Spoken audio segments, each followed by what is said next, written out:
তবে আপনি যে প্রশ্নটা করেছেন যে তিনি অন্য কোনো দেশে যাবেন কিনা, হ্যাঁ, অন্য কোনো দেশে তিনি যাবেন। সেই অন্য দেশটা হচ্ছে তার নিজেরই দেশ বাংলাদেশ, এবং সেই দেশে যাওয়ার ক্ষেত্র অনেক দূর পর্যন্তই প্রস্তুত হয়েছে বলে আমার ধারণা। দাদা, যে কথাটা আপনি বললেন যে এই মুহূর্তে হাসিনা ভারতে রয়েছেন, অবশ্যই ভারতের কাছে প্রত্যেক অতিথি দেবো ভব, এটাই ভারতের মন্ত্র। তিনি কি ভারতেই থাকবেন নাকি এবার অন্য কোনো দেশে ট্রান্সফার হয়ে যেতে পারেন শেখ হাসিনা? না, এমন কোনো সম্ভাবনা আমি অন্তত পক্ষে দেখি না। ভারত সরকার তার দুহাত প্রসারিত করেছে বাংলাদেশের এই ধরনের একটা দুর্যোগে। দেখুন, এখানে দুটো ক্যারেক্টার আছে। একটি হচ্ছে যে একজন ব্যক্তি শেখ হাসিনা, একজন মমতাময়ী নারী ব্যক্তি, বঙ্গবন্ধু কন্যা, অন্যদিকে তিনি বাংলাদেশের প্রধানমন্ত্রী। সুতরাং ভারত এখানে দুটো ব্যাপার, একটা হচ্ছে ব্যক্তি প্রধানমন্ত্রী এবং মাননীয় প্রধানমন্ত্রী। ব্যক্তি বঙ্গবন্ধু কন্যা বা ব্যক্তি শেখ হাসিনা এবং মাননীয় প্রধানমন্ত্রী, এই দুটো জিনিস কিন্তু আপনাকে দেখার বিষয়। ভারতের আতিথেয়তা রয়েছে। আপনি জানেন যে বাংলাদেশের সশস্ত্র বাহিনী তাদের নিজস্ব বিমানে করে ভারতে পৌঁছে দিয়েছে, এবং ভারত সাদরে মাননীয় প্রধানমন্ত্রীকে এখানে বরণ করেছে।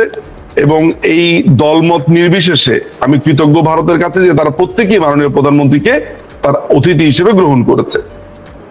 তবে আপনি যে প্রশ্নটা করেছেন যে তিনি অন্য কোনো দেশে যাবেন কিনা, হ্যাঁ, অন্য কোনো দেশে তিনি যাবেন। সেই অন্য দেশটা হচ্ছে তার নিজেরই দেশ বাংলাদেশ, এবং সেই দেশে যাওয়ার ক্ষেত্র অনেক দূর পর্যন্তই প্রস্তুত হয়েছে বলে আমার ধারণা।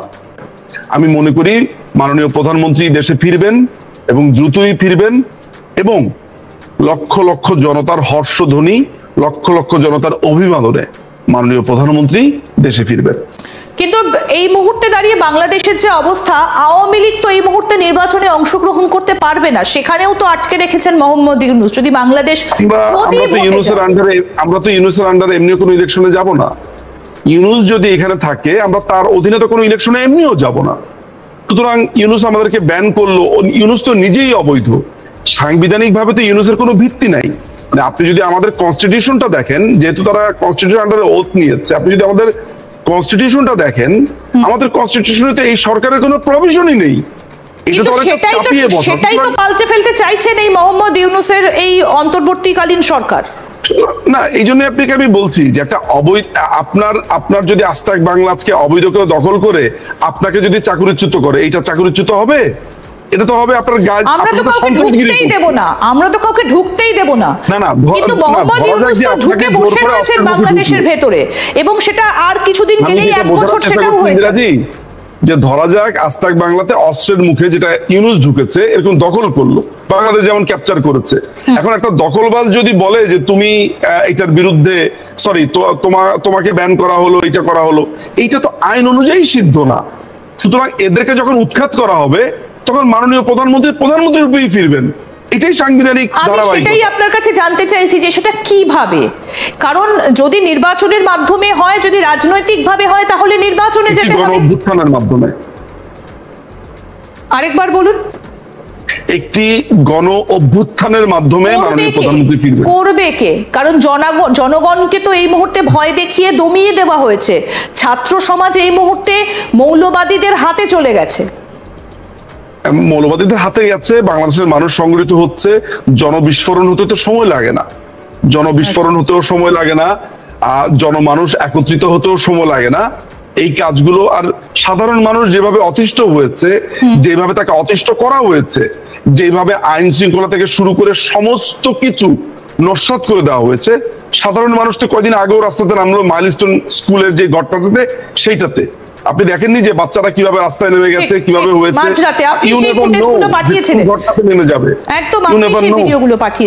কিন্তু দাদা, যে প্রশ্নটা এই মুহূর্তে উঠে আসছে, আমরা যদি গত 5ই আগস্টের পর থেকে ঘটনাক্রম গুলো দেখি, যে বাংলাদেশের ইতিহাসকে নষ্ট করে দেওয়া হয়েছে, মেট্রো রেলগুলো যে স্টেশনগুলো রয়েছে সেখানে ভাঙচুর করে দেওয়া হয়েছে, শেখ হাসিনার নামাঙ্কিত যে সমস্ত ভবনগুলো ছিল সমস্ত কিছু তছনছ করে দেওয়া হয়েছে, ধানমন্ডি ভেঙে গুড়িয়ে দেওয়া হয়েছে। সেখানে দাঁড়িয়ে এতটা কি সহজ হবে শেখ হাসিনার বাংলাদেশে ফেরা? এই জন্মে কি তিনি ফিরতে পারবেন বলে আপনারা এখনো আশা রাখছেন? আমরা তো মনে করি এখনো পর্যন্ত খেলা শুরুই হলো না। খেলার তো এখনো ঠিক মতো শুরুই হলো না, বাঁশি ঠিক মতো বাজলো না। অপেক্ষা করুন। আমার কথা সাউন্ডস আপনার কাছে মনে হতে পারে যে না 1 বছর হয়ে গেল। আমি অনেক কথা জনসম্মুখে বলতে পারি না, সেটা আমার পক্ষে বলা সম্ভবও না।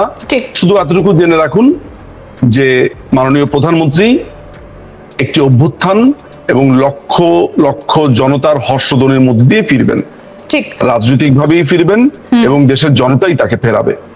ঠিক, প্রত্যেকটা মানুষেরই দেশ মায়ের মতো, সুতরাং দেশের খারাপ হলে প্রত্যেকটা মানুষের, প্রত্যেকটা দেশবাসীর মন থেকে একটা হাহাকার বেরিয়ে আসে।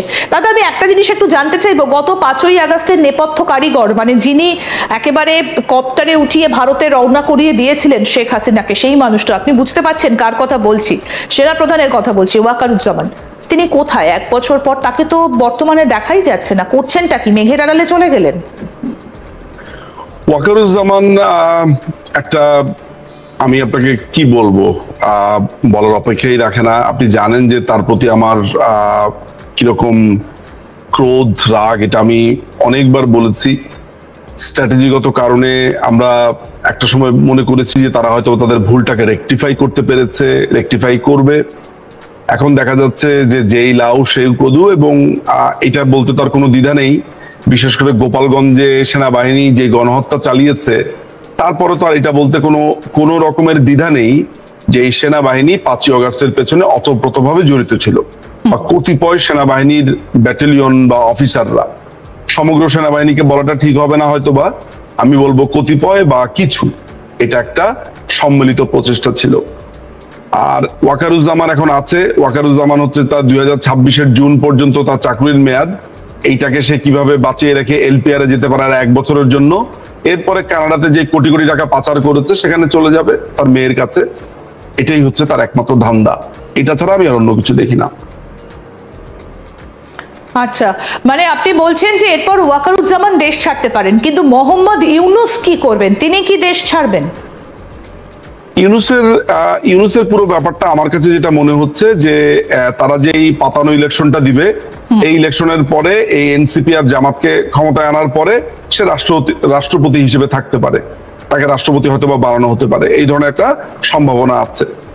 কিন্তু তাহলে তো তিনি একটা সাংবিধানিক পদ পেয়ে যাবেন, তাহলে সেই জায়গায় দাঁড়িয়ে যদি রাষ্ট্রপতি সাংবিধানিক পদ তো হবে না, কারণ একটা কথা মাথায় রাখবেন যে ভয়েড অ্যাব ইনিশিও হয়ে গেছে, শুরুতেই তারা বাতিল। এরা যে ইলেকশনটা করবে সেটা অবৈধ, ওদের মাধ্যমে যে সরকার ক্ষমতা গ্রহণ করবে সব অবৈধ। এটা অটোমেটিক বাতিল। এটার জন্য কোনো পার্লামেন্টের সেশনেরও দরকার নেই, নাথিং। এটা এমনই বাতিল যে এটার জন্য কোনো পার্লামেন্টের সেশন করেও বাতিল করার দরকার নেই। আচ্ছা, একদম শুরুতেই বাতিল। সুতরাং এই যে আপনি বলছেন যে সাংবিধানিক একটা পদ পেয়ে যাবে, প্রেসিডেন্ট হবে, পুরো প্রক্রিয়াটা যখন অবৈধ, তখন সে বৈধ পজিশনে গেলেও যেই প্রক্রিয়ার মাধ্যমে দিয়ে এসেছে সেই প্রক্রিয়া অবৈধ হওয়ার কারণে পুরো কাজটাই অবৈধ হয়ে যাবে। আচ্ছা, বিএনপির কি বক্তব্য এই মুহূর্তে, গত 1 বছর পর? তারা তো এখনো পর্যন্ত ক্ষমতায় ফিরতে পারলেন না। বিএনপি আসলে যা করছে সেটা হচ্ছে বাংলাদেশ আওয়ামী লীগের নেতাকর্মীদের উপর অত্যাচার, নিপীড়ন।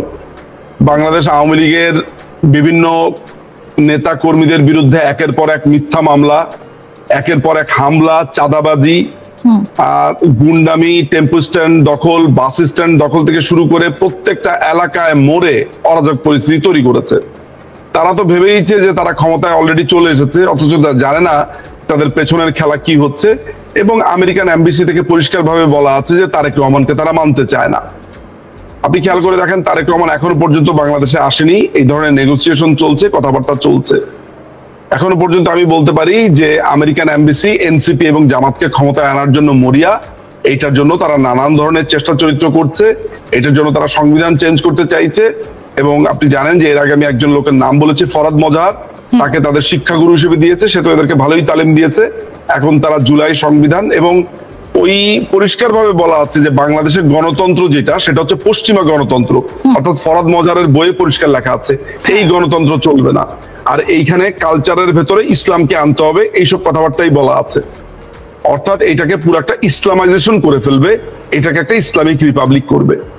আপনি নিশ্চিত থাকতে পারেন এই ব্যাপারে। ঠিক দাদা, আপনি নিশ্চয়ই জানেন যে গ্রেটার বাংলাদেশ একটা ম্যাপ সামনে এনেছে এবং একটা তুর্কির এনজিও এই ম্যাপটাকে সামনে এনেছে এবং যেটাতে বলা হয়েছে যে গ্রেটার বাংলাদেশ মানে হচ্ছে তার মধ্যে আমাদের ভারতবর্ষের এই বাংলারও কিছু কিছু অংশ ঢুকিয়ে দেওয়া হয়েছে, সেভেন সিস্টার্সের কিছুটা অংশ ঢুকিয়ে দেওয়া হয়েছে এবং মিয়ানমারেরও কিছু একটা অংশ ঢুকিয়ে দেওয়া হয়েছে। তার মানে এটার পেছনে যে টার্কির মাথা রয়েছে সেটা বোঝা যাচ্ছে, কারণ এর সঙ্গে টার্কির এনজিওর একটা যোগ রয়েছে। এর পেছনে এগুলো আপনাদেরকে ইরিটেট করা এবং এগুলো আপনাদেরকে ডাইভার্ট করার পরিকল্পনা ছাড়া আর কিছুই না। এটা নিয়ে যে আমরা কথা বলছি, এটা নিয়ে আলোচনা হচ্ছে, পররাষ্ট্র মন্ত্রণালয় ভ্রু কুঁচকে তাকাচ্ছে, খোঁজ নিচ্ছে, এই পুরো ব্যাপারটা হচ্ছে এক ধরনের, আপনি খেয়াল করে দেখবেন যে সামনে কি আসছে, তাহলে বুঝবেন যে ওই কাজটার জন্যই এই কাজটা করা হচ্ছে। অর্থাৎ কোনো একটা কিছুকে আড়াল করার জন্য বা কোনো একটা কিছু আসবে সেটাকে বুঝতে না দেওয়ার জন্য এমন একটা ফালতু কাজ করা হচ্ছে যেটা মিনিংলেস। আপনাকে যেটা জানতে চাইছিলাম যে এর পেছনেও কি আমেরিকার মাথা? আমি মনে করি না, কারণ স্বতন্ত্রভাবে তার্কি কিন্তু জামাত ইসলামের একজন আপনার ফান্ড দেয় এমন একটি দেশ। আপনি জানেন যে জামাত ইসলামের এই যে পুরো চলার পথের যত টাকা পয়সা এবং বাংলাদেশে যে তারা নানান ধরনের ব্যবসা বাণিজ্য করছে, এটার পুরা একটা জায়গা হচ্ছে তার্কি একটা স্টেক হোল্ডার আছে একটা দীর্ঘদিন ধরে। ফলে আমি মনে করি তার্কির এটা একটা নিজস্ব জামাতি বলয় থেকে এটা করছে, অন্য কিছু না। ঠিক দাদা, একটা কথা একটু আপনার কাছ থেকে জানতে চাই এই বিষয়টাতে। এই যে যেদিন ধানমন্ডি ভেঙে ফেলা হয়েছিল, 32 নম্বর ধানমন্ডি, শেখ মুজিবরের স্মৃতি বিজড়িত সেই বাড়ি, সেদিন আপনি কার্যত কেঁদে ফেলেছিলেন, ভাষা হারিয়ে ফেলেছিলেন। তারপর থেকে আরো অনেকগুলো মাস চলে গেল। এই একটা বছরে কি কি পরিবর্তন হলো বাংলাদেশে, যদি 1, 2, 3, 4 করে একটু বলেন। বাংলাদেশের পরিবর্তন যেটা হয়েছে সেটার প্রথমত হচ্ছে তার আইন শৃঙ্খলা পুরো পরিস্থিতি নিয়ন্ত্রণের মধ্যে রাখতে পারেনি। প্রায় 3000-এর মতো পুলিশ অফিসারকে খুন করা হয়েছে। আপনার প্রায় 15-20 হাজারের মতো বা এই রেঞ্জের মতো আপনার যে পরিবারের সদস্য এবং একই সাথে অনেক পুলিশের সদস্যরাও নিখোঁজ আছে। অর্থাৎ এই 3-4 হাজার পুলিশের ফ্যামিলিকে যদি আপনি এক্সটেন্ডেড ভাগ করেন, এক একটা ফ্যামিলিতে এভারেজে 2 জন বা 3 জন করেন, প্লাস হচ্ছে অনেকেই সেখানে নিখোঁজ আছে। আইন শৃঙ্খলা পরিস্থিতি একেবারেই ভেঙে গেছে। রাস্তার যেখানে সেখানে ছুরি, আপনার ছিনতাই, চুরি, ডাকাতি, জবাই করে মেরে ফেলছে, নৃশংস কায়দায় মেরে ফেলছে, যেগুলো আমরা বাংলাদেশে কখনো দেখিনি। যে একজন মানুষকে মেরে আপনার পোলে ঝুলিয়ে দেওয়া যায়, এটা আমরা কখনো দেখিও নি, কল্পনাও করিনি। বিচার ব্যবস্থা সম্পূর্ণ ভেঙে গেছে। নারীদের নিরাপত্তা, নারীদের কর্মসংস্থান, এই প্রত্যেকটা জিনিস এখন ইসলামাইজেশন হয়েছে। বাংলাদেশ ব্যাংক থেকে নির্দেশনা এসেছে যে লেগিংস পরতে পারবে না নারীরা, আপনার স্লিভলেস জামা কাপড় পরতে পারবে না, এই ধরনের নির্দেশনা এসেছে। অথচ বাংলাদেশ একটি সেকুলার কান্ট্রি, বাংলাদেশ একটি ধর্মনিরপেক্ষ কান্ট্রি। বাংলাদেশ এখন কোন পথে যাবে সেটা একটা শেপ আপ হচ্ছে। এই যে আমি বিচার ব্যবস্থার কথা বলছি, যে বিচার ব্যবস্থা পুরো ভেঙে পড়ছে। বিচারপতি, এখন যে প্রধান বিচারপতি আছে সে কোনো বৈধ প্রধান বিচারপতি না। এই অবৈধ প্রধান বিচারপতি এখন আবার নিয়োগ দিয়েছে 53 জনকে। এই 53 জনকে কিভাবে নিয়োগ দিয়েছে, কোন প্রক্রিয়াতে নিয়োগ দিয়েছে আমরা কেউ জানি না। 18 জন বিচারপতিকে বরখাস্ত করা হয়েছে। যে আইনে বরখাস্ত করা হয়েছে সেই আইনে কোনোদিনই বরখাস্ত হতে পারে না। অর্থাৎ বিচার ব্যবস্থাও ভেঙে পড়ছে। আইন শৃঙ্খলা বলেছি, বিচার ব্যবস্থা বলেছি, আর্থসামাজিক অবস্থা বলেছি। এডুকেশন সিস্টেম তো সিম্পলি বলা যায় যে বখাটেদের খপ্পরে। আপনার ম্যাট্রিক পরীক্ষাতে ফেল করেছে, অর্থাৎ এন্ট্রান্স পরীক্ষাতে ফেল করেছে, সেই ফেল করার পরে তারা মিছিল বের করেছে তাদেরকে পাশ করিয়ে দিতে হবে। যখন মন চাইছে তারা আন্দোলন করছে, যখন মন চাইছে তারা বলে আমরা পরীক্ষা দিব না, অমুক পরীক্ষা বন্ধ করতে হবে, তমুক পরীক্ষা বন্ধ করতে হবে। আপনার বিভিন্ন স্কুলের টিচারদেরকে আপনার মব জাস্টিসের মাধ্যমে অপমানিত করা হচ্ছে, এই স্টুডেন্টরাই করছে। অর্থাৎ একটি জাতিকে কমপ্লিটলি অশিক্ষিত বানানো হচ্ছে, কমপ্লিটলি শেষ করে দেওয়া হচ্ছে। আমরা একটি ব্যর্থ ব্যানানা রিপাবলিকে পরিণত হতে যাচ্ছি, আপনি জাস্ট লিখে রাখেন।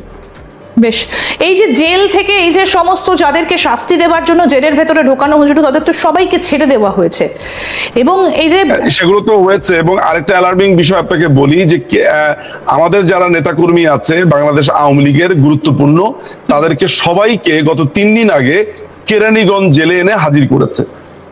এবং এটা নিয়ে নানান ধরনের আলাপ হচ্ছে। কেউ বলছে যে তাদেরকে আপনার এখানে গণহত্যা হতে পারে, কেউ বলছে তাদেরকে মুক্তিপণ হিসেবে এক জায়গাতে রাখা হয়েছে বাংলাদেশ আওয়ামী লীগকে নানান ভাবে চাপ দেওয়ার জন্য, তারা যাতে কথা না বলতে পারে, তারা না যাতে রাজনৈতিক কর্মসূচি পালন করতে পারে সেই সব কারণে। সুতরাং এতগুলো এমপি কে একসাথে কেরানীগঞ্জ জেলে নিয়ে আসা এটাও আমাদের সন্দেহের উদ্বেগ করেছে। আপনারা জানেন যে বাংলাদেশের প্রাক্তন প্রধান বিচারপতি ABM খায়রুল হক, তাকে পিঠ মোড়া করে বেঁধে তাকে হ্যান্ডকাফ পরিয়ে আনা হয়েছে। কেন? কারণ তিনি রায় দিয়েছিলেন একটা 2009 সালে তত্ত্বাবধায়ক সরকার বাতিলের, অন্য আরো 7 জন বিচারপতির মধ্যে তিনি একজন রায় দিয়েছেন, অথচ তাকে সেখানে গ্রেফতার করা হয়েছে একটি হত্যা মামলাতে। তিনি নাকি যাত্রাবাড়িতে হত্যাকাণ্ড করেছেন, 82 বা 83 বছর বয়স্ক এক ভদ্রলোকের বিরুদ্ধে মামলা দিয়েছে। তিনি প্রধান বিচারপতি ছিলেন, প্রধান বিচারপতিকে হাত করা পরিয়ে হাত পিছু মোড়া করে বেঁধেছে। এর থেকে নির্মম অপরাধ আর ভয়ঙ্কর আর কি হতে পারে বলেন? সেই মানে সত্যি মানে গত 1 বছর ধরে একটা দেশ যে কোথায় যেতে পারে, কারণ বাংলাদেশ তো বারবার নানা রকম উথাল পাথাল দেখেছে, ক্ষমতার হস্তান্তর দেখেছে, কখনো বিএনপি, কখনো আওয়ামী লীগ, আবার এরশাদের সময়ও বাংলাদেশের পরিস্থিতি উত্তপ্ত হয়েছিল। কিন্তু এতটা গত 1 বছরে যেটা বাংলাদেশ দেখলো, এরকম পরিস্থিতি বোধহয় আমার মনে হয় আগে কখনো এমন হয়েছে। ইউ আর অ্যাবসলিউটলি রাইট, আগে কখনো এমন অবস্থাতে আসেনি। কারণ এরশাদের সময়ও এতটা খারাপ অবস্থা হয়নি যতটা এখন এই মুহূর্তে দাঁড়িয়ে রয়েছে। আপনারা কতটা আশাবাদী যে এই ব্যবস্থা থেকে একদিন বাংলাদেশ বেরিয়ে আসতে পারবে? কতটা সময় লাগবে? কতটা আশাবাদী আপনারা যে কিভাবে? আমি এই পুরো ঘটনাটাকে আমি বলবো যে আমাদের জন্য এটাকে যদি আমি পজিটিভ ভাবে নেই, তাহলে আমি বলবো যে এই ঘটনা থেকে আমরা নিজেদেরকে আরো সংগঠিত করতে পারছি। এবং আমি আপনাকে একটা কথা বলে দেই যে যেই আওয়ামী লীগটা ফেরত আসবে, এই আওয়ামী লীগটা ম্যাজিক্যাল আওয়ামী লীগ। আচ্ছা, এই আওয়ামী লীগটাকে নিজেকে রিফাইন করে, নিজেকে মেরামত করে, নিজেকে ঠিক করে, তারপর একটা দিক ঠিক করে সে ফেরত আসছে। কতটা সময় লাগতে পারে বলে আপনি মনে করেন? কতটা সময় লাগতে পারে? 6 months to 1 year। আমি একটা কথা আপনার কাছে একটু জানতে চাই, 1 বছর তো হলো, আপনি এর আগে 6 মাস যাবে কিনা আমি নট কোয়াইট শিওর, 6 মাস এরা সার্ভাইভ করতে পারবে কিনা।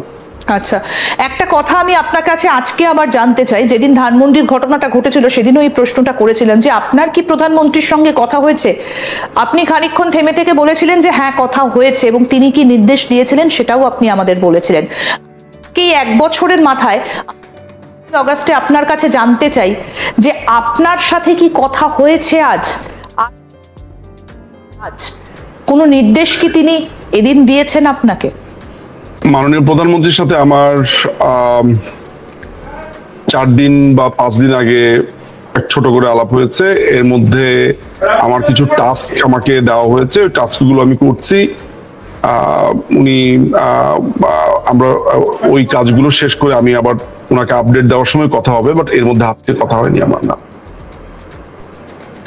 অর্থাৎ তার কোন নির্দেশ এই মুহূর্তে যে আওয়ামী লীগ আবার নতুন মাননীয় প্রধানমন্ত্রীর পরিষ্কার নির্দেশনা, একদম পরিষ্কার নির্দেশনা আছে। সেটা হচ্ছে যে এই ইউনূসের এই দুর্নীতির ব্যাপারে মানুষকে সোচ্চার করা, বাংলাদেশে যা ঘটছে সেগুলো আমরা মানুষের কাছে জানানো। আপনি জানেন যে আমি আন্তর্জাতিক পরিসরে 4টি অভিযোগ দায়ের করেছি। গোপালগঞ্জের গণহত্যা সহ ইন্টারন্যাশনাল ক্রাইমস ট্রাইব্যুনালে আমি 3টি অভিযোগ দায়ের করেছি। এই সপ্তাহে আমি দায়ের করব আরো 3টি অভিযোগ। এটা নিয়ে 7টি অভিযোগ হবে। এই 7টিরই আইনজীবী আমি। এই ছাড়াও আন্তর্জাতিক বিভিন্ন সংস্থা, মানবাধিকার সংস্থা, বিভিন্ন দেশে আমি অনেকটা ট্যুরের মতো করছি, বিভিন্ন মানুষকে সংগঠিত করছি। পৃথিবীর বিভিন্ন শহরে, বিভিন্ন দেশে যাচ্ছি, মানুষকে একত্রিত করে তাদেরকে একটা অ্যালাইনমেন্ট করতে চাচ্ছি। এইটা একেবারে আপনার যদি বলেন রুট 66 লস অ্যাঞ্জেলস থেকে একেবারে আপনার সেই অকল্যান্ড পর্যন্ত, নিউজিল্যান্ড পর্যন্ত আমি প্রত্যেকটা দেশেই যাব, বিভিন্ন দেশে যাব। আমাদের মধ্যপ্রাচ্য থেকে শুরু করে, মধ্যপ্রাচ্য বলেন, ফার ইস্ট এশিয়া বলেন, আপনার এশিয়া বলেন, আপনার ইউরোপ বলেন, বিভিন্ন জায়গাতে আমি যাচ্ছি, চেষ্টা করছি আমার মতো এবং মানুষকে সংগঠিত করবার জন্য। সো আমি আমার জায়গা থেকে চেষ্টা করে যাচ্ছি। মানে আপনি বলছেন যে আগামী 6 মাসের মধ্যে নতুন রূপে আওয়ামী লীগকে আবার দেখা যাবে আন্তর্জাতিক ক্ষেত্রে এবং অবশ্যই বাংলাদেশে। 6 মাস এই ইউনুসটা টিকবে কিনা সেটা নিয়ে আমার যথেষ্ট সন্দেহ আছে। একদম দাদা, আপনাকে অভিনন্দন জানাই, কারণ আপনিও আপনার দেশকে মা হিসেবেই জানেন। আপনার দেশ বাংলাদেশ, সেই দেশের ওপর যদি আঘাত আসে, যে সত্যিকারের দেশপ্রেমী তার তো খারাপ লাগেই। আপনাদের এই যে এই মুহূর্তে দাঁড়িয়ে আপনারা যে প্রতিজ্ঞা করছেন, আপনারা যে কাজ নিয়েছেন, যে আদর্শ মাথায় নিয়েছেন, সত্যি একদিন হয়তো আপনারা দেশে ফিরতে পারবেন। তবে অনেক কিছু হারিয়ে গেল বাংলাদেশ থেকে, এটা আর বলার অপেক্ষা রাখে না। অনেক ধন্যবাদ দাদা, অনেক ধন্যবাদ দাদা আপনাকে।